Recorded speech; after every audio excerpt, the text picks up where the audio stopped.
بسم اللہ الرحمن الرحیم وبہ نستعین انہ خیر ناصر و معین وصلی اللہ علی محمد وآلہ الطاہرین قال ووجوب التوبۃ۔ الحمدللہ ہماری گفتگو شرح باب ہادی عشر میں تھی۔ مصنف بحث معاد کے آخر میں دو مسائل کو ذکر کرتے ہیں، ایک وجوب توبہ اور ایک بحث امر بالمعروف و نہی عن المنکر۔ اچھا، بحث توبہ میں پہلے اس نقطے کو ذکر کرتے ہیں کہ توبہ کسے کہتے ہیں۔ دو، توبہ واجب ہے۔ تین، اقسام گناہ، مختلف گناہوں کی توبہ کس طریقے سے کی جائے۔ اچھا، توبہ تاب ای رجع، مثلا کہتے ہیں تاب الی اللہ، یعنی رجع عن المعصیت الی الطاعہ۔ تقریباً توبہ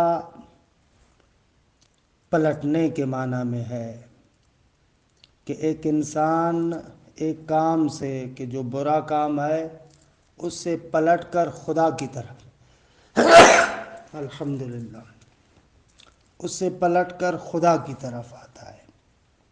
یہ لغوی مفہوم ہے۔ اصطلاحی جو تعریف یہاں پر ذکر کرتے ہیں اس کے اندر تین چیزوں کو بیان کیا ہے۔ پہلا نقطہ یہ ہے کہ گزشتہ زمانے میں جو فعل قبیح انجام دیا ہے اس پر نادم ہو، اور دوسرا نقطہ یا دوسری قید تعریف کے اندر یہ ہے کہ عزم رکھتا ہو کہ اس کام کو ترک کرے گا، اور تیسرا نقطہ یا تیسری قید یہ ہے کہ یہ بھی عزم رکھتا ہو کہ آئندہ اس کام کو نہیں کروں گا۔ اگر ایک کام ایک گناہ انسان کر رہا ہو اور کہے کہ میں اس سے توبہ کر رہا ہوں تو یہ توبہ نہیں ہے۔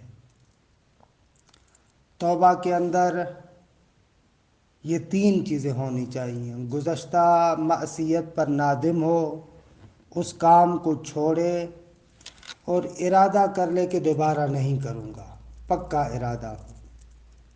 خوب اس صورت میں توبہ ہوگی۔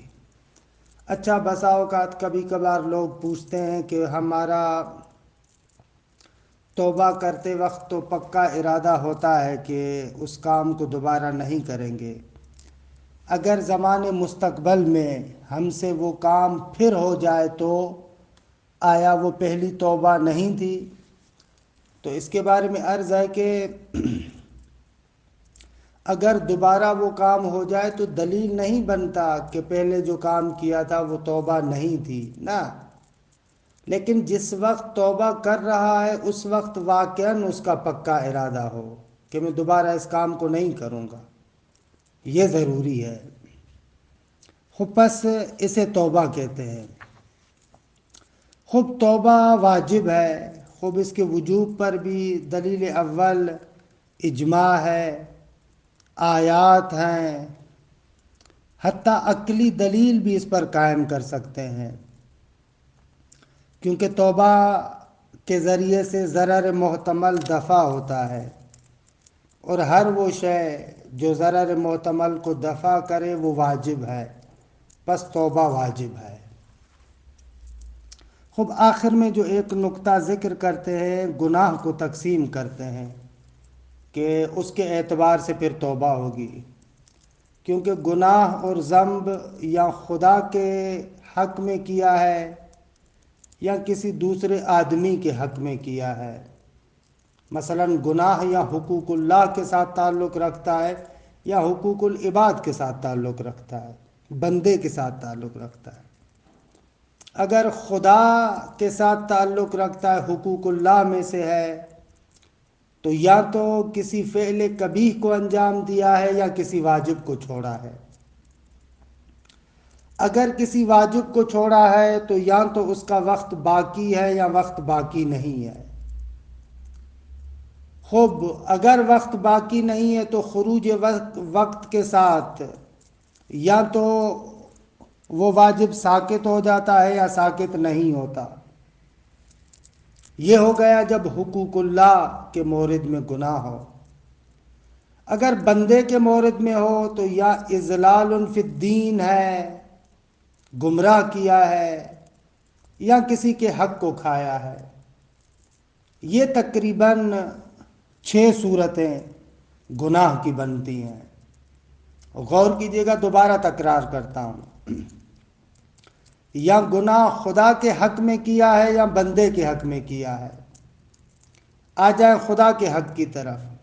یا کسی فعل کبیح کو انجام دیا ہے یا واجب کو چھوڑا ہے۔ اگر واجب کو چھوڑا ہے تو یا اس کا وقت باقی ہے یا ختم ہو گیا، اور اگر اس کا وقت ختم ہو گیا تو یا تو خروج وقت کے ساتھ وہ واجب بھی ساقط ہو جاتا ہے یا ساقط نہیں ہوتا۔ اور اگر بندے کے حق میں ہے تو یا اس کو دین میں گمراہ کیا ہے یا اس کا کوئی حق کھایا ہے۔ تو ان تمام گناہوں کے اعتبار سے بھی توبہ اسی طریقے سے ہوگی۔ مثلا اگر خدا کے حق میں اس نے گناہ کیا ہے، حقوق اللہ میں سے ہے، اور گناہ بھی فعل کبیح کو انجام دیا ہے، تو اس کی توبہ کا طریقہ یہ ہے کہ اس گزشتہ کام پر نادم ہو اور آئندہ عزم کرے کہ اس فعل کبیح کو نہیں کروں گا۔ اس فعل کبیح کی نسبت سے توبہ یہ ہوگی۔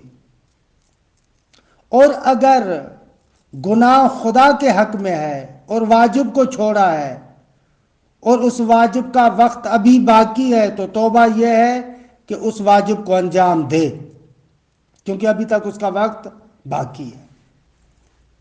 اور اسی طریقے سے اگر گناہ خدا کے حق میں ہے، واجب کو چھوڑا ہے اور واجب کا وقت بھی نکل گیا، اور واجب بھی ایسا ہے کہ خروج وقت کے ساتھ ساقط ہو جاتا ہے، تو خوب یہاں پر توبہ یہ ہے کہ انسان نادم ہو اور یہ عزم کرے کہ دوبارہ میں اس کو انجام نہیں دوں گا۔ اسی طریقے سے خدا کے حق میں گناہ کرتا ہے، واجب کو چھوڑا، واجب کا وقت بھی نکل گیا، لیکن خروج وقت سے واجب ساقط نہیں ہوتا، مثلا نماز کی قضا ہے، تو یہاں پر توبہ یہ ہے کہ اس کی قضا کو انجام دے۔ اب آ جائیں ذرا جو بندے کے حق میں اس نے خطا کی ہے۔ خوب، اگر بندے کے حق میں گناہ کیا ہے، حقوق العباد میں سے ہے، یا تو اس نے گناہ اس طریقے سے کیا کہ اس کو گمراہ کیا ہے، مثلا غلط فتویٰ دے دیا، تو یہاں پر توبہ یہ ہے کہ اس کو صحیح بات بتائے کہ مجھ سے یہ اشتباہ ہوا تھا، درست یہ ہے۔ اور اگر بندے کے حقوق میں سے ہی ہے، اس پر ظلم کیا، اس کا حق چھینا ہے، تو یہاں پر توبہ یہ ہوگی کہ اس حق کو صاحب حق تک پہنچائے، اگر صاحب حق نہیں ہے تو اس کے وارثوں تک پہنچائے۔ یہ گناہ کا طریقہ کار ہوگا، یہ توبہ کا طریقہ کار ہوگا۔ دیکھیں عبارت کو، قال ووجوب التوبۃ، خوب وہ فرماتے ہیں یعنی علامہ کہ توبہ واجب ہے۔ اقول التوبۃ ہی الندم علی القبیح فی الماضی، جو زمان ماضی میں قبیح اور برا کام انجام دیا ہے اس پر نادم ہو، پشیمان ہو، ایک قید۔ 2 والترک لہ فی الحال، اور زمان حال میں اس کام کو چھوڑے۔ 3 والعزم علی عدم المعاودۃ الیہ فی الاستقبال، اور زمان استقبال میں دوبارہ اس کی طرف نہیں پلٹوں گا، اس کو انجام نہیں دوں گا۔ وہی واجبۃ، فرماتے کہ توبہ واجب ہے، لوجوب الندم اجماعاً، کہ نادم ہونا اجماعاً واجب ہے.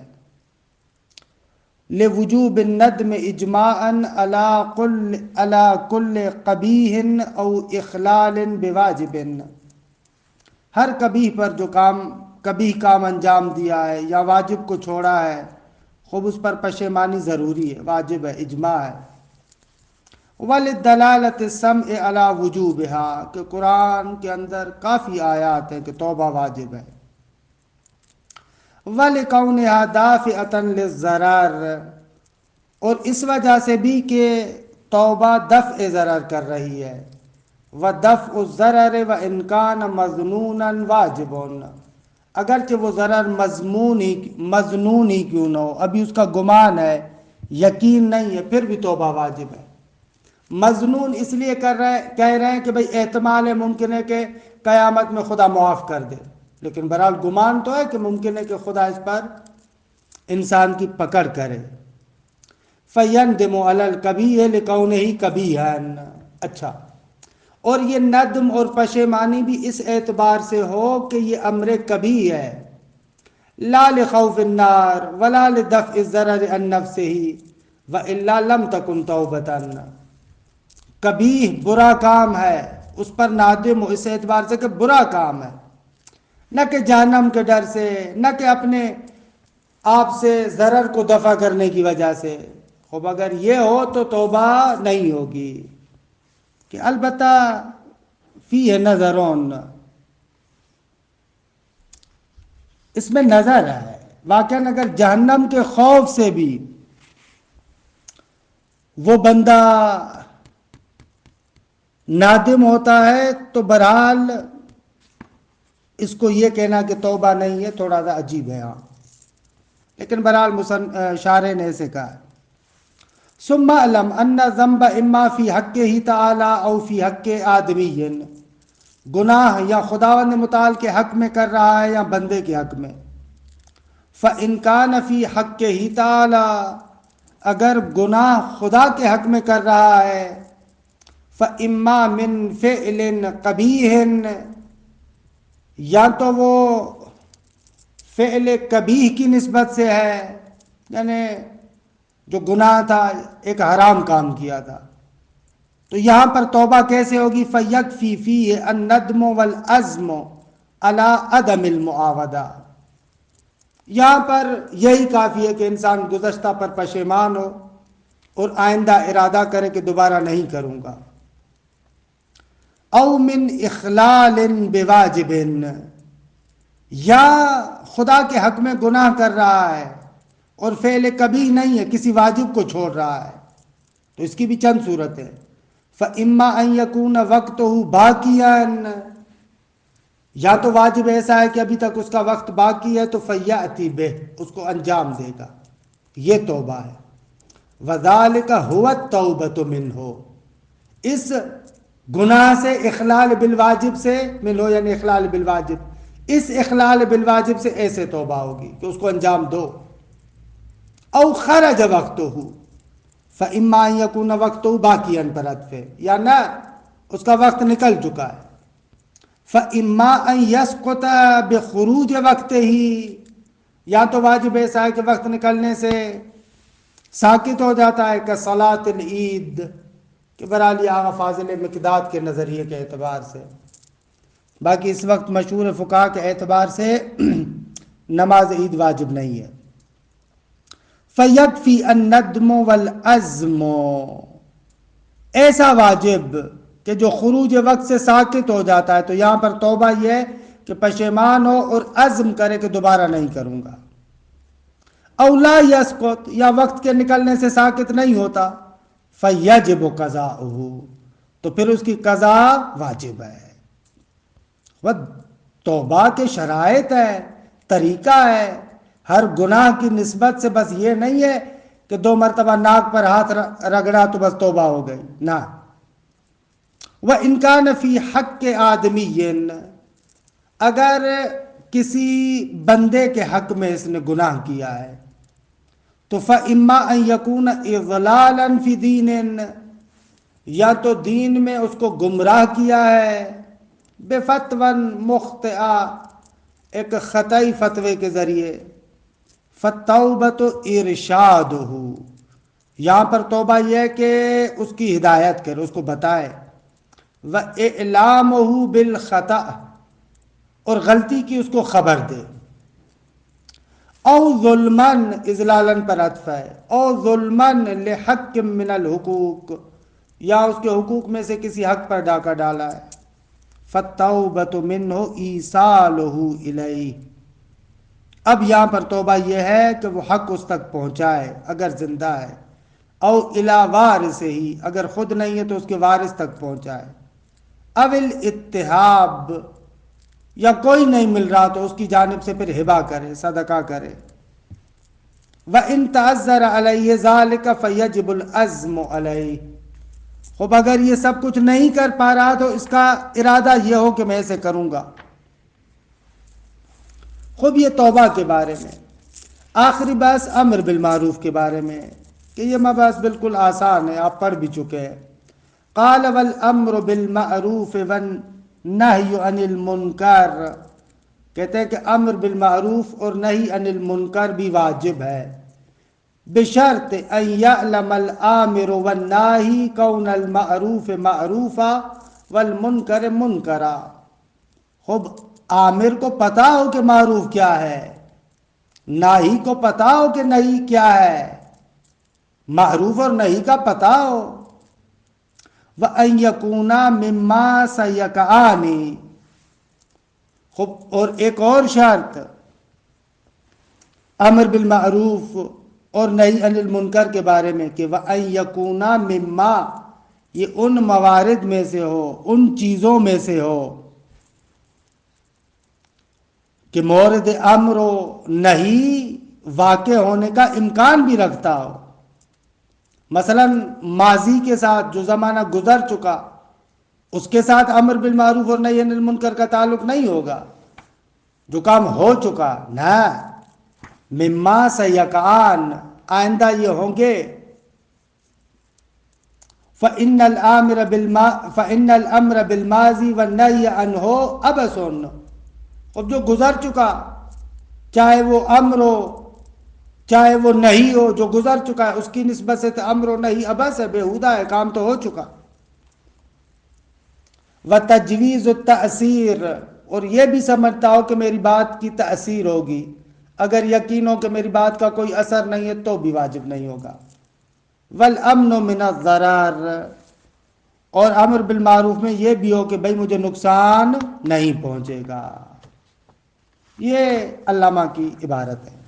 اقول، شارح کہتے ہیں، الامر طلب الفعل من الغیر علی جہت الاستعلاء، امر یہ ہے کہ کسی غیر سے فعل کو طلب کیا جائے اپنے آپ کو بلند سمجھتے ہوئے، والنہی طلب الترک علی جہت الاستعلاء ایضاً، اور نہیں یہ ہے کہ بھلے کسی سے آپ طلب ترک کریں کہ فلاں کام نہ کر، لیکن علی جہت الاستعلاء، بلندی دکھاتے ہوئے، کہ اصول میں یہ تفصیل سے بات کر چکے ہیں موجز میں۔ والمعروف کل فعل حسن اختص بوصف زائد علی حسنہ، خب معروف کہتے ہیں ہر وہ فعل حسن کہ جو اپنے اس حسن والی صفت کے علاوہ بھی کوئی خصوصیت رکھتا ہو۔ والمنکر هو القبیح، اور منکر خراب کام کو کہتے ہیں۔ اذا تقرر هذا فهنا بحثان، اگر یہ مطلب روشن ہو گیا تو یہاں پر دو بحث ہیں۔ الاول، اتفق العلماء على وجوب الامر بالمعروف الواجب والنہی عن المنکر، خب علماء کا اتفاق ہے کہ معروف اگر واجب ہے تو امر بالمعروف واجب ہے، اور ادھر سے منکر حرام ہے اس کی نہیں کرنا واجب ہے، لیکن یہ وجوب عقلی ہے یا سمعی ہے؟ واختلفوا من بعد ذلك فی مقامین، دو مقامات میں اختلاف ہے۔ خب الاول، مقام اول، حل الوجوب عقلی او سمعی، یہ وجوب عقلی ہے یا نقلی ہے؟ فقال الشیخ الطوسی بالاول، شیخ طوسی فرماتے ہیں کہ عقلی ہے۔ وسید المرتضی بالثانی، سید مرتضی کہتے ہیں کہ نقلی ہے۔ واختارہ المصنف، مصنف نے اسی کو اختیار کیا ہے، درست۔ واحتج الشیخ، شیخ طوسی رحمۃ اللہ علیہ نے دلیل دیا ہے کہ بأنہما لطفان فی فعل الواجب و ترک القبیح، امر بالمعروف فعل واجب اور ترک قبیح میں برحال امر بالمعروف اور نہی عن المنکر لطف ہے، فیجبان عقلاً، اور لطف عقلاً واجب ہے۔ قیل علیہ ان الوجوب العقلی غیر مختص بعہد فحینئذ یجب علیہ تعالی، فرماتے ہیں کہ وجوب عقلی کے اعتبار سے یہ کسی کے ساتھ مخصوص نہیں ہے۔ خب اس اعتبار سے دیکھا جائے تو یہ واجب تعالی پر کیا ہوگا؟ واجب ہو جائے گا۔ وہ باطل، یہ غلط ہے کہ وجوب عقلی آپ کہیں کہ لطف کسی بندے پر واجب ہو، نہ، بندے کی نسبت سے تو نہیں ہے، حتماً خدا کی نسبت سے ہوگا۔ تو کہتے ہیں نا، یہ باطل ہے۔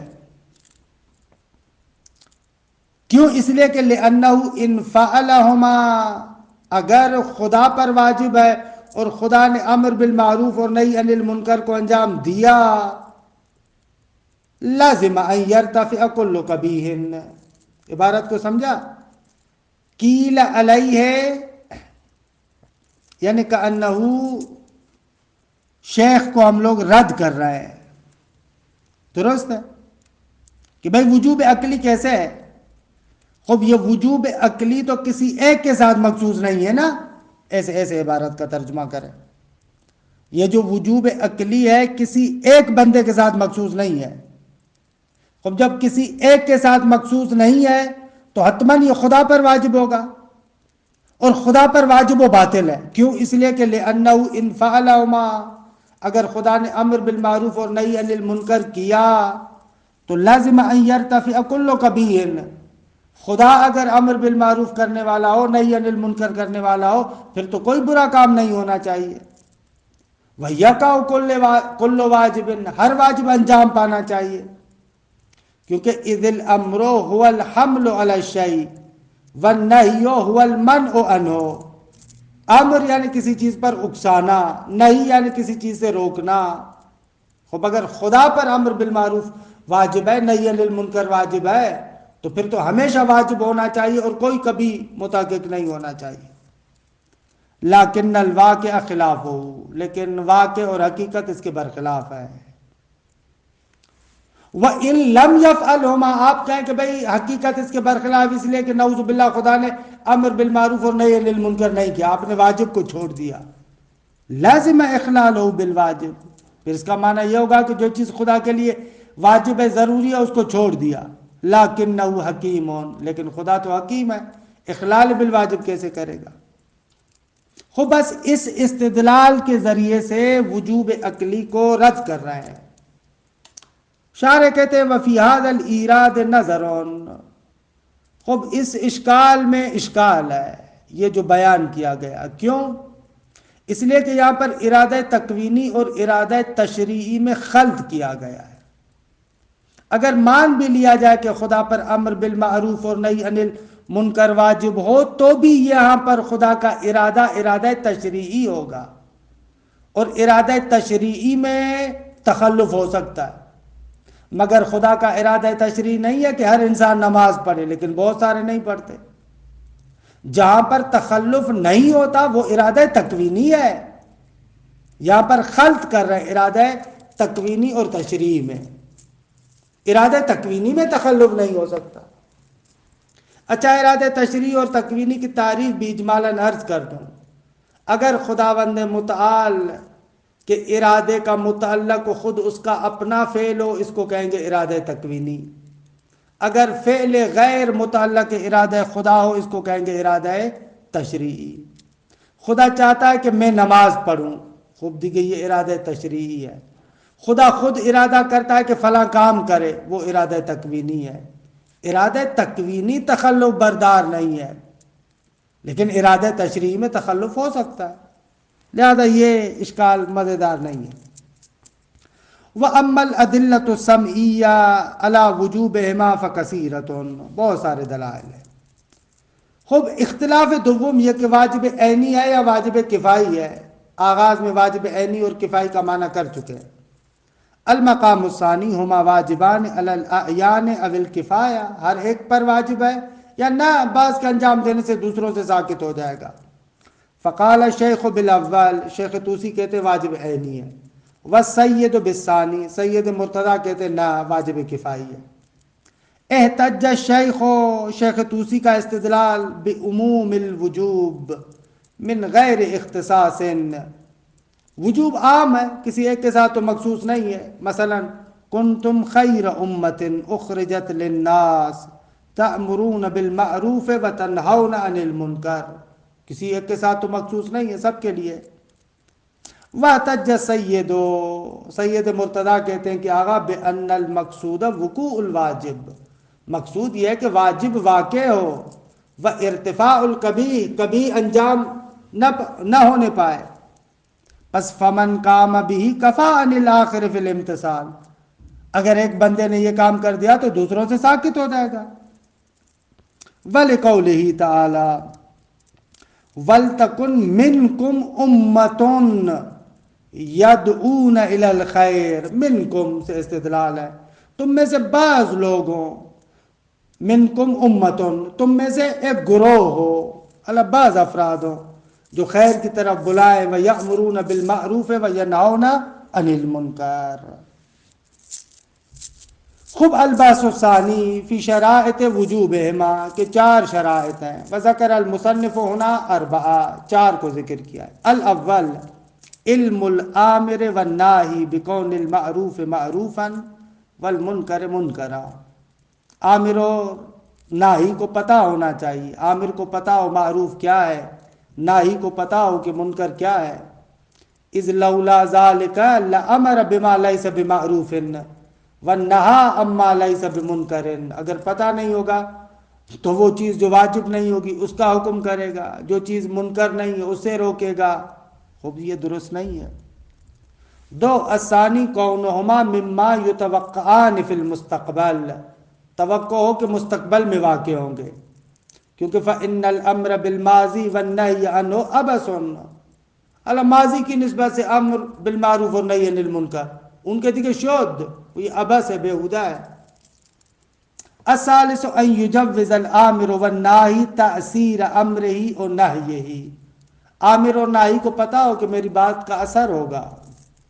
فإنه اذا تحقق عنده او غلب على ظنه عدم ذلك ارتفع الوجوب، اگر اسے پتہ ہو یا ظن ہو کہ بھئی میری بات کا اثر نہیں ہوگا تو دیکھے واجب نہیں ہے۔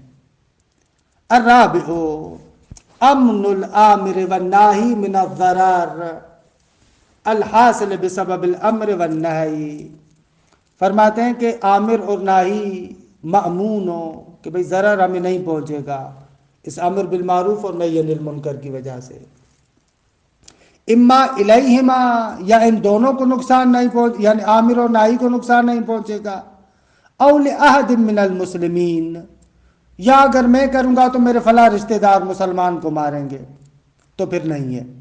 فإن غلب عندهما حصول ذلك ارتفع الوجوب أيضا، اگر ان کے لیے ظن غالب یہ ہو کہ یا ہمیں یا ہمارے رشتہ داروں کو یا کسی اور مسلمان کو نقصان پہنچائیں گے تو پھر واجب نہیں ہے۔ وَيَجِبَانِ بِالْقَلْبِ وَاللِّسَانِ وَالْيَدِ، فرماتے امر بالمعروف دل میں نفرت کرو، زبان سے کہو، پھر ہاتھ اٹھاؤ، البتہ ہاتھ اٹھانے کے شرائط ہیں دیگے۔ وَلَا يُنْتَقَلُ إِلَى الْأَصْعَبِ مَعَ إِنْجَاءِ الْأَسْهَلِ، جب تک آسان ممکن ہے تو مشکل کی طرف آپ نہیں جائیں گے۔ خوب فرماتے ہیں کہ الحمدللہ اس طریقے سے یہ ہمارا باب 11 اپنے اتمام پر پہنچا۔ فَهَذَا مَا تَحَيَّأَ لِي تَتْمِيمُهُ وَكِتَابَتُهُ وَاتَّفَقَ لِي جَمْعُهُ وَتَرْتِيبُهُ مَعَ ضَعْفِ بَائِي وَقَصْرِ ذِرَائِي، فرماتے ہیں کہ یہ فہذا ما تہیأ لی، یہ وہ چیزیں جو میرے لیے مہیا ہوئی، جس کو مکمل کرنا، لکھنا، اور جس کو جمع اور ترتیب، باوجود اس کے کہ ہمارے اندر اتنی استعداد اور صلاحیت نہیں تھی. ھذا مع حصول الاسفار، مختلف سفروں میں ہے، و تشویش الافکار، فکر مضطرب ہے. لیکن المرجو من کرمہ تعالی ان ینفع بہ کما نفع باصلہ، لیکن پروردگار عالم کے کرم سے یہی امید ہے کہ جس طریقے سے اصل باب ہادی اشر سے نفع پہنچایا، اس شرح کے ذریعے سے بھی نفع پہنچایا. وَأَن يَجْعَلَهُ خَالِصًا لِوَجْهِهِ، اور اس کتاب کو، اس شرح کو خالصتاً رضائے خدا کے لیے قرار دے.